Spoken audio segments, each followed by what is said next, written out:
Hey, I need your help.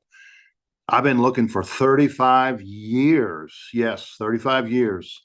And I still have yet to find this thing called a 7 year tribulation in all of Scripture, whether it's in the Old Testament or New Testament. I have not found it yet. So I need your help. Yes, I'm joking with you, but I do want to talk just a couple minutes because I actually go in depth on one of my podcasts here, one of my teachings. Also, in my book, Does God Stand with Israel? Does God Stand with Israel? It's on Amazon. I encourage you to get it. But this whole 70-year tribulation is not in the Bible. There's no scripture that talks about it or says it. What dispensationalists do is they go back to Daniel's 70-week prophecy, which I'm going to cover in a full episode here. You'll see it marked. And Daniel's 70-week prophecy, there's what they say is that 69 weeks of the 70 weeks were fulfilled, and I go into detail on that.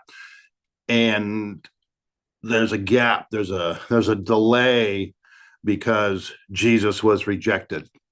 So that delay or that gap in Daniel's 70-week prophecy is been going on for over 2,000 years, and dispensationalists obviously have no idea when this gap or this delay in Daniel's prophecy is going to actually reoccur and start again and do the last week, which obviously is a 7 year period, which is where they get a 7 year tribulation.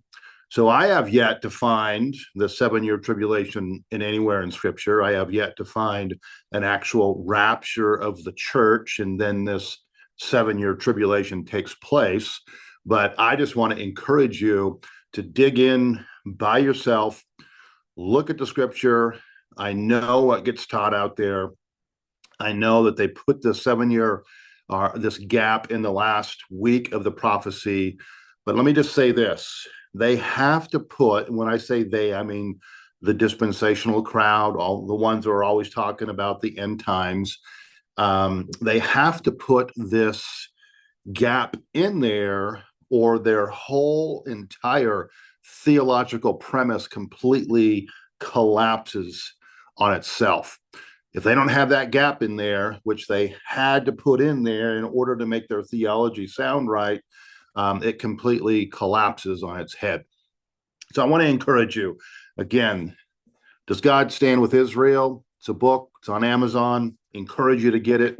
I have 19 chapters in there. I talk about everything from God having one plan and one people group. He's always had one plan. God does not have two covenants. He's always had one covenant with all people.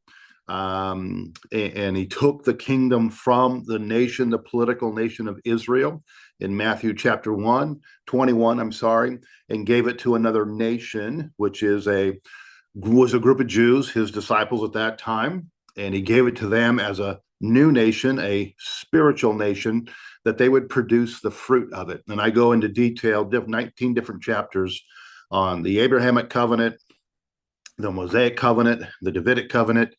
I cover that Jesus himself actually is Israel, where in the Old Testament, Israel is metaphorically spoken as the Son of God, the olive tree, the vine, and Jesus picks up all those metaphors in the New Testament and becomes the perfect vine, becomes the perfect olive tree, becomes the Son of God.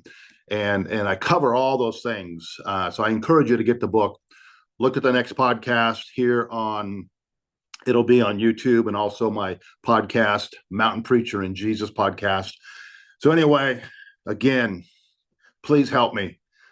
I don't know how many people I've asked in the last 30 years, please show me this 7 year tribulation and the rapture of the church and God taking the church out, the Gentile church, they call it, and then dealing with his purpose, Israel, in the end, which is just not true as well. So in my book, I cover the land promises. I cover everything you could think about when it comes to end time theology. Matthew 24, I go into that in depth, that was all fulfilled in that generation, just like Jesus said it was. So check it out. This is Mountain Preacher and Jesus podcast.